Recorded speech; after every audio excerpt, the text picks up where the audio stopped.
All right. Hey, everybody. What's up? Welcome to I don't even know what edition this is, but this is the newest edition of the Bronx Bomber Blog podcast. I am the founder of the Bronx Bomber Blog, Chad Rains. Tonight, I am joined by Brian Peng and Steven Erickson. Brian, if you want to introduce yourself, because I know I can't help but notice that you're not on Twitter anymore. So I know that your 20-some followers miss you dearly. And so if you want to, I mean, you don't have to go into detail, but you can kind of say what's up to everybody. I know we miss you. Yeah, I was formerly on Twitter. Handle was at bpeng7, and then the Scholar, the third. But I couldn't handle my social media, so I left Twitter for good. I don't know if I'll be back, but I definitely miss the Twitterverse, the Yankee Twitterverse, especially with all the news that's been happening. But yeah, Steven, how's your break going? My break is going well, thank you. How is yours? Good. I'm getting my wisdom teeth out tomorrow, so I'm gonna be dead after tomorrow morning. So this is the last time you might see me alive for a while. Okay, yeah, I did not know that. See, if you were on Twitter, we have a pretty tight-knit group at the BBB. We talk a lot, and so I would have known this, but I don't know this. So. Oh, I wonder who my latest text message is. It's Chad. So I'm sure we're still keeping in contact. Don't be twisting things out of proportion. All right, guys, let's get this started. Obviously, the big news of the day. I don't know if you've heard, but the Yankees traded for the Cuban Missile, Aroldis Chapman, and so flamethrowing left-hander comes with a lot of baggage. And so I think like most of us know the story, but if you don't know the story, I'm basically gonna kind of run through it real quick. Obviously, he's got the domestic abuse charge, allegedly, and we'll all have our takes on that in a minute. But for now, I'm going to give you guys the straight-up facts of what happened, and then you can interpret it yourselves. Basically, it's a huge story of he said, she said. There was a dispute. Chapman's girlfriend accuses him of throwing her against the wall and choking her, and then she ran outside and called the police. And then Chapman says that all he did was put his fingers on her, and the cab driver, or Chapman's driver, says that Chapman did not attack her, that they got into an argument, and this whole argument stemmed from something that his girlfriend found on his phone that she didn't like, and Chapman took offense to that. And so Chapman's driver says that he doesn't think Chapman attacked her, but he knows that she came at him forcefully afterwards. But then when the police questioned him again, he didn't want to talk. There was a lot of, they weren't always coordinating with police, and so it's a huge story of he said, she said. And the weirdest thing about the case is that she's obviously accusing him of choking her, and there were no red marks on her neck. There was no evidence of him choking her. So that's where I kind of find the story questionable, and absolutely in no way am I condoning domestic violence. If he did in any way put his hands on her in a violent way, he's going to get suspended, and that's what he deserves. But from what I understand in the case, there's not any substantial evidence that says that he absolutely put his hands on her in a violent way. I know he has the other deal with firing 8 gunshots in his garage. I mean, he's got some serious character problems, I think, but I think it's definitely too early for us to come to a judgment on him as an overall person. Steve, what do you think about all this? I think you summed it up very nicely. I think the important thing to note is that no charges were filed against him, and there were no arrests made, so that goes to show the lack of, forensic evidence. I just think, with everything that's going on in the NFL, you had the Ray Rice situation, Greg Hardy, obviously, and the new MLB domestic violence policy that, people like Chapman, recently Jose Reyes, who the evidence is much more concrete against, even Yasiel Puig, you're going to see Manfred come down rather hard on them to set an example. Not, like you said, not condoning domestic violence, but I think in any type of scenario like that, it's important to understand the facts before rushing to judgment. Brian? Yeah, for myself, I don't think he'll get away with this without any suspension. And I think one point that we didn't bring up earlier was that if Chapman gets suspended and I think if he misses 30 or more games or something like that, then the Yankees will get him. So yeah, go ahead, Chad, 'cause I'm not too sure on that. So with that, yeah, it's I think what they're talking about with him is he's either going to get a 46-game suspension or an 80-game suspension, or he's not going to get any suspension at all. But if he gets that 46 games or anything over 40, they're not going to count it against his service time, and then obviously they're going to have him under control for 2017. So, you honestly have to wonder if Cashman knows that and he's expecting him to get that 40-game suspension, because if he gets suspended for 40 games, you got to figure he's out for all of April. He's out for most, if not all of May. But then he's there in June, July, August, September, and then hopefully October. So, I mean, he's going to be with the team when it really matters, and then you could potentially get control over him in 2017. So, I don't know. We'll have to see how it shakes out. Right. I mean, I think the issue, why a lot of the Yankees fans wanted another reliever was because of the struggles that Betances and Miller had towards the end of the season. In the first 2 months, I want to say both pitchers didn't allow a single earned run. So if Chapman doesn't get suspended for 40 games, maybe even 80 games, I'm almost positive that Betances and Miller can hold down the fort for the first couple months of the season. I mean, I don't think there's an issue with that. What I am concerned is, something that we'll talk about later, is the lack of a middle reliever. The Yankees don't have anymore. They don't have Justin Wilson anymore, and they don't have Aroldis either. Yeah. So that's something that we can get into later if we have time. But right now, I'm very happy with the trade. I'm sure Steve and Chad can get into that later. But in terms of who we gave up, it's a great trade, absolute steal for the Yankees, and I'm very, very happy for the organization. I'm hoping that Chapman can get into good use, and I'm sure later we'll also debate about who's going to get used in what innings, 7, 8, or 9, because I'm sure there's going to be an issue with that going forward.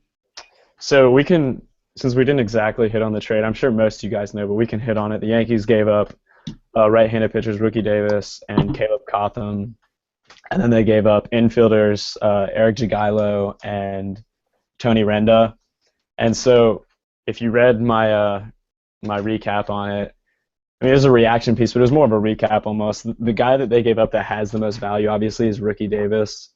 On most boards, he was in the Yankees' top 10, but he was in that 6 to 10 area where, like, you can almost flip any of them, and they're pretty much similar prospects. So he's going to shake out to probably be a middle to low end reliever or starter in a rotation. So he's got talent, but then Jagielo, I mean, he was getting injured.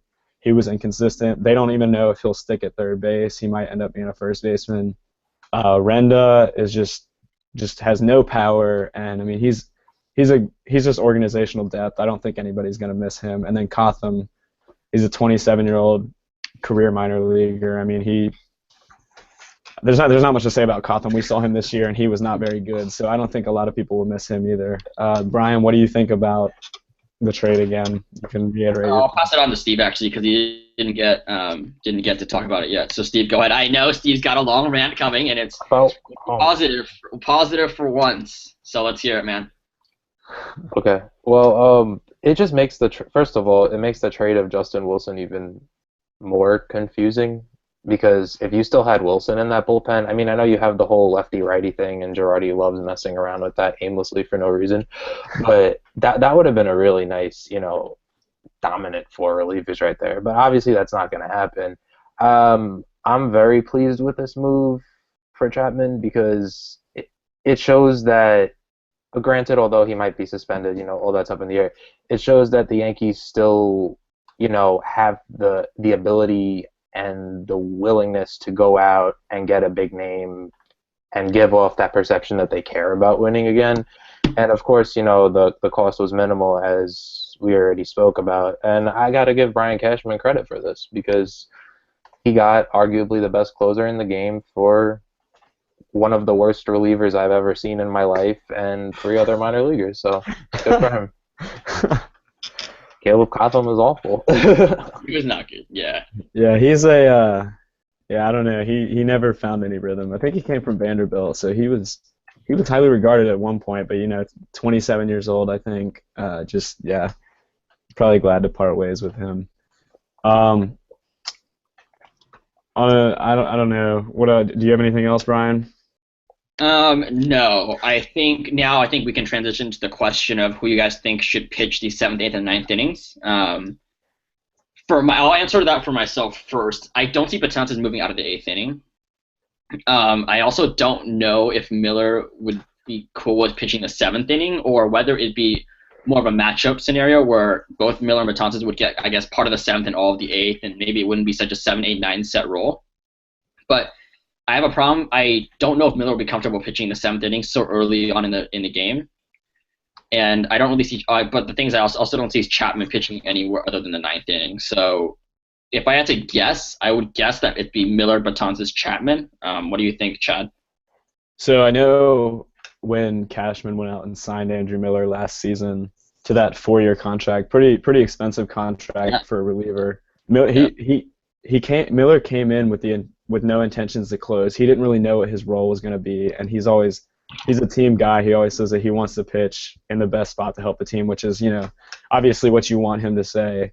But I think I honestly don't think there will be a set seventh, eighth, ninth inning guy. I think Chapman will get most of the saves, but I think on one night when you use Chapman and you use him 2 nights in a row, the next night you can just go to Miller in the ninth inning. So I think Miller's probably going to end the season with around like 10 saves or so, if I were just make a ballpark estimate. But I think obviously Miller's left-handed, Betances is right-handed. They can both get lefties and righties out, but it definitely allows more flexibility.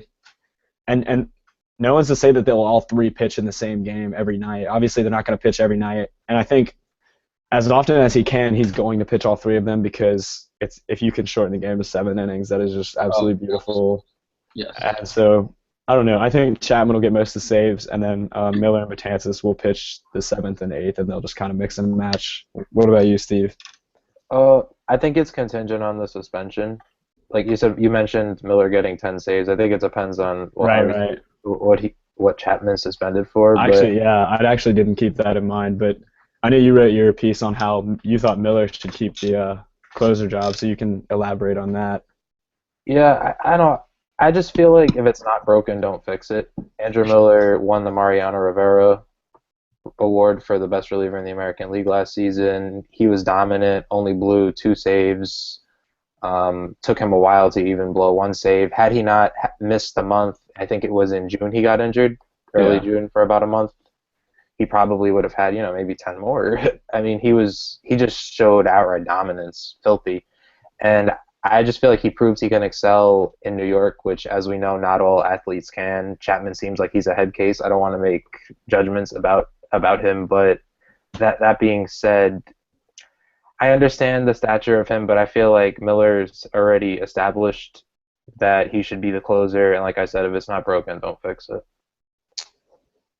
I think you make a fair point there for sure. Obviously, he won the Mariano Rivera Award, best reliever in the American League, and he definitely. I think the Yankees have been looking for someone to fill Mariano's shoes because I think when he went out, that was a big question of who else can fill the pressure like he can. And so I know Miller definitely showed that he can handle it. Chapman hasn't pitched he doesn't pitch in a as high of a market as New York, obviously, but I think these not necessarily Cuban, but these Latin American players, they like the high stakes. They like having the pressure on them. I mean, so we'll see how he adapts to it when he gets there. And yeah, when I said Miller was going to have 10 saves, I definitely didn't account for the potential suspension of Chapman. If Chapman is suspended for 40 games, Miller's probably it's going to be Betances and Miller, just like it was last year. But so we'll have to keep monitoring the Chapman situation. I think obviously MLB is still investigating. I think the police are still investigating it. They're trying to find concrete evidence.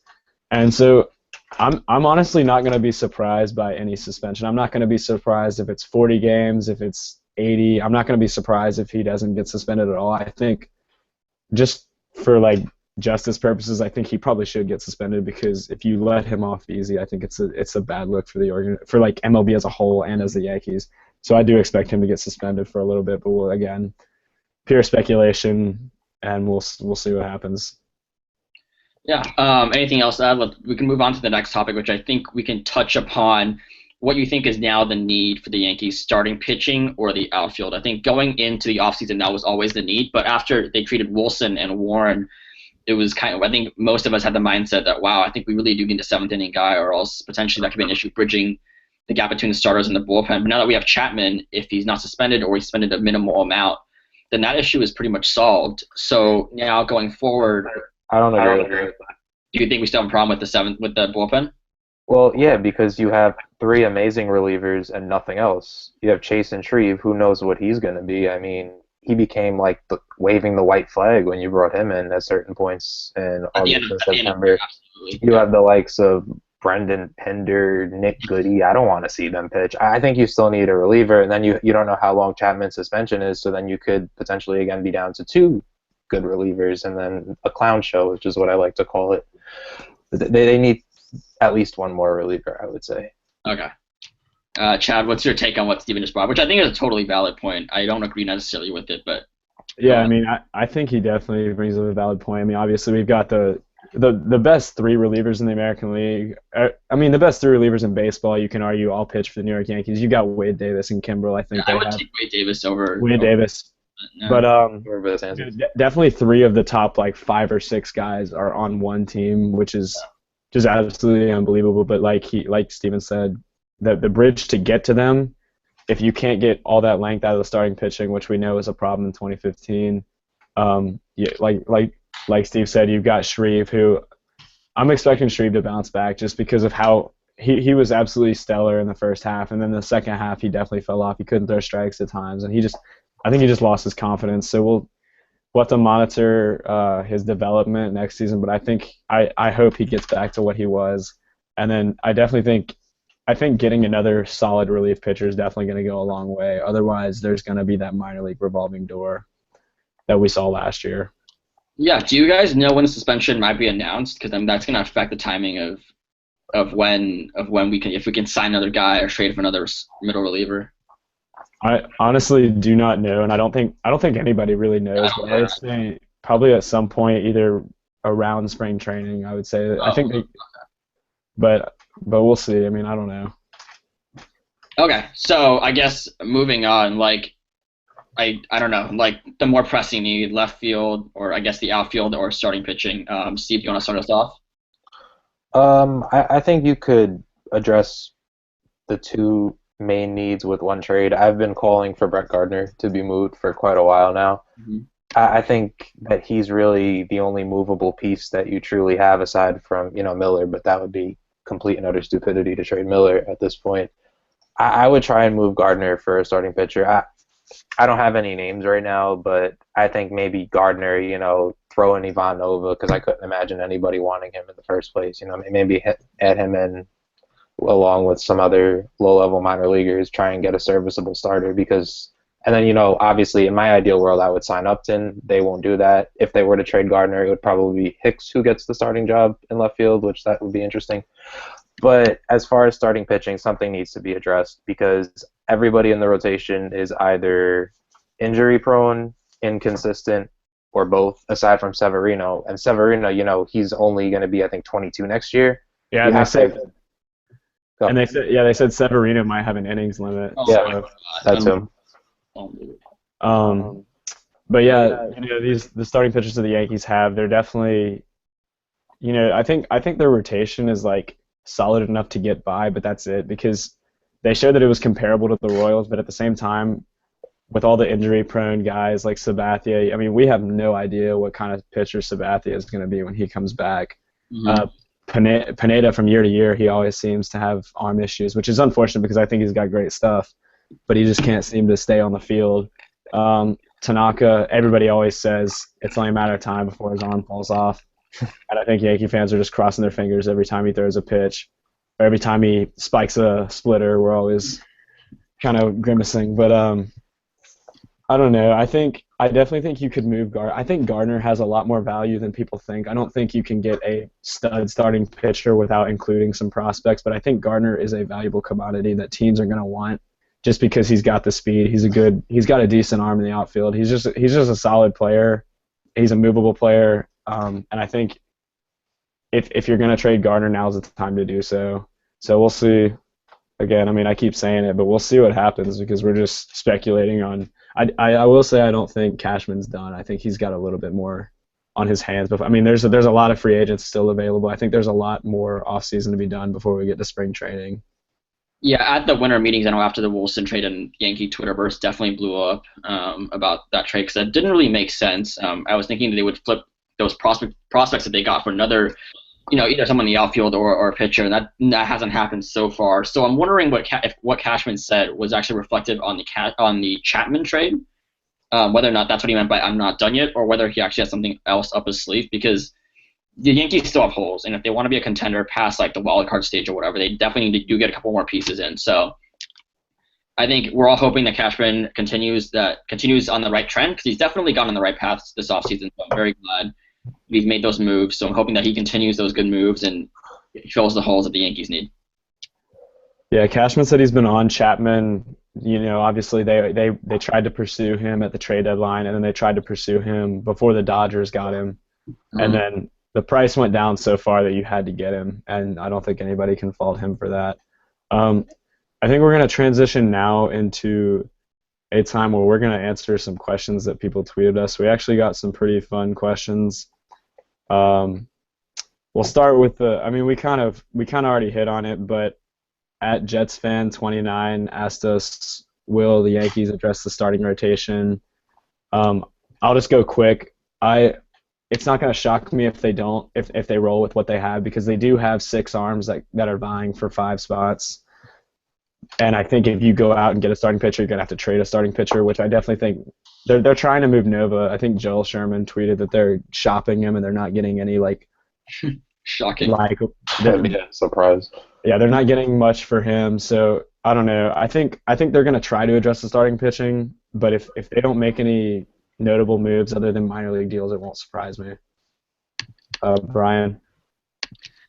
I don't think it'll happen, but I hope that they move Nova, get Nova out of there. He would be great as a mop-up role, maybe in a Chris Capuano role, but we can sign someone else for that. Just trade him away. Hopefully a package with Gardner will be very, very ideal. Get a starting pitcher back or an outfielder back. I'm running down obviously the rotation, and we covered it earlier, but Sevy's still young. I'm hoping he doesn't go through the sophomore slump, which I think that's possible. Tanaka, I know he's on a throwing program in Japan, and I think that's going to go well too. So if he can be back, pitch an entire season without missing anything, that would be great for the Yankees. Pineda's inconsistent on and off. I don't think we will trade him, just because we need to get rid of Nova first, and I don't even see that happening. And then after that, you have Sabathia, you have Evaldi. Evaldi, I know Evaldi, that brings up a good point that I just remember, is that, how we were talking about Evaldi as a setup man or a 7th inning man. That's not going to happen now, but I know we've debated on the effectiveness of that, in previous podcasts. But barring any sort of weird suspension or anything, or any crazy injuries to either Betances or Miller, I see Evaldi staying in the rotation. And so, do I see them trading for someone or signing someone? The answer is definitely no. Steve?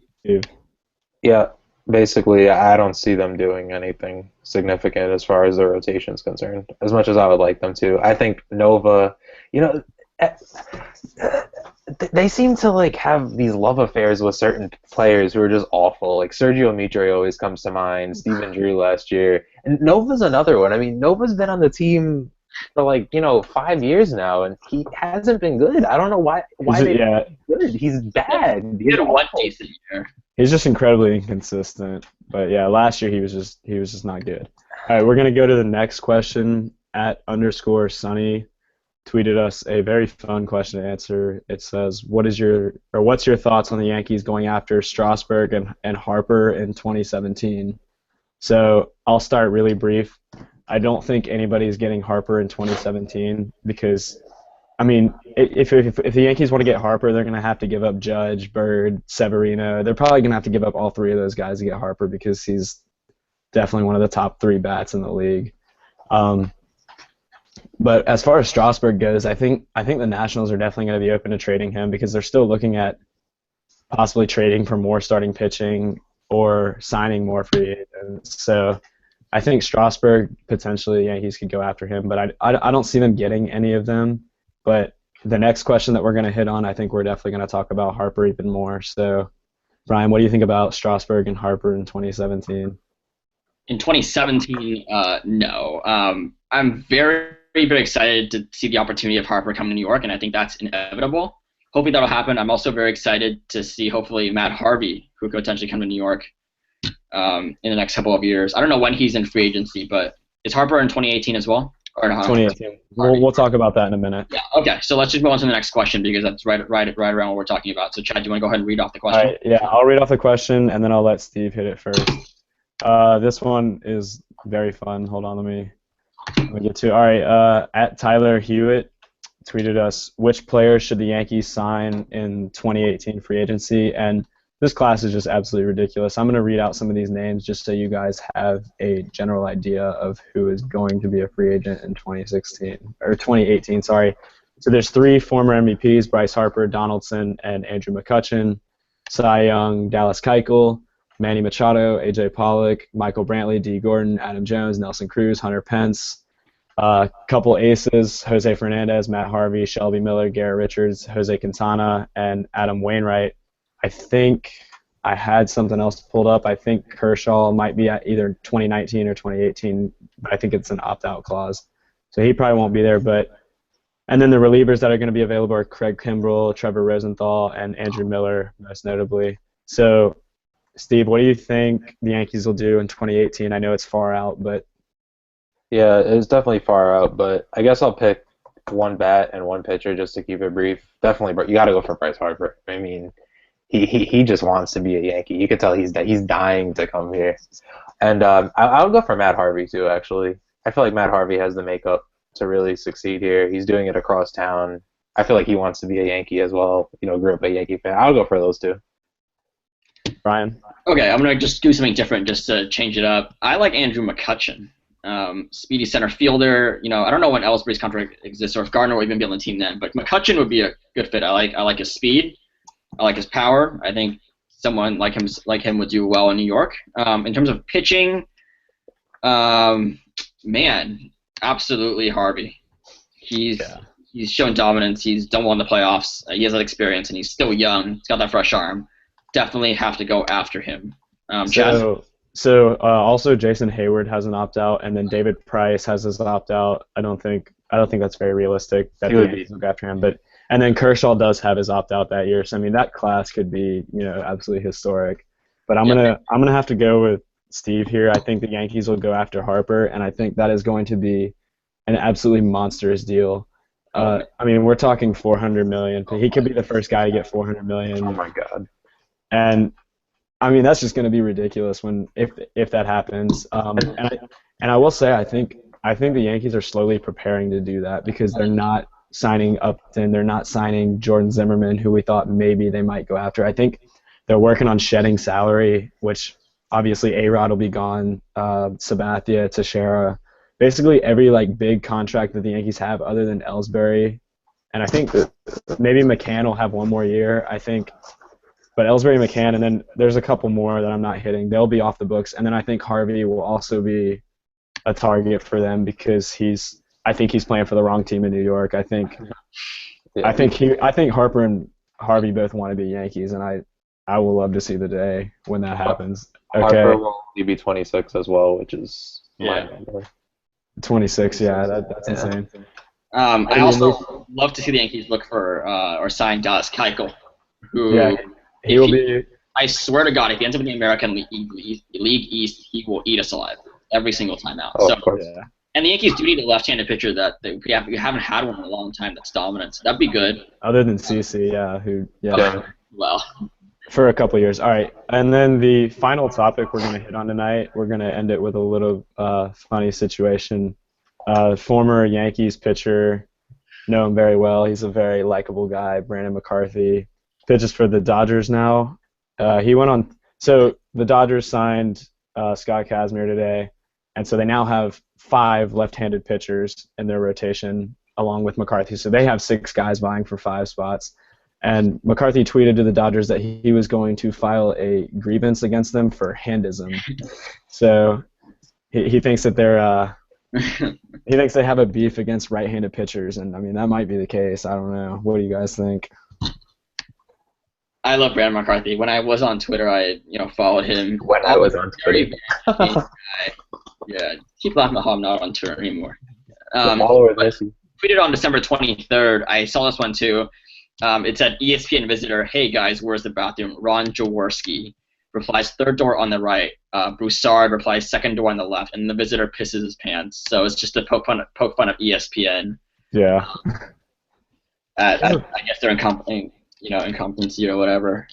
All right, Steve. What do you think about handism? I always like Brandon McCarthy. I think it's interesting, but I don't think it was done deliberately. I think he'll still crack the rotation though, because of the contract he has.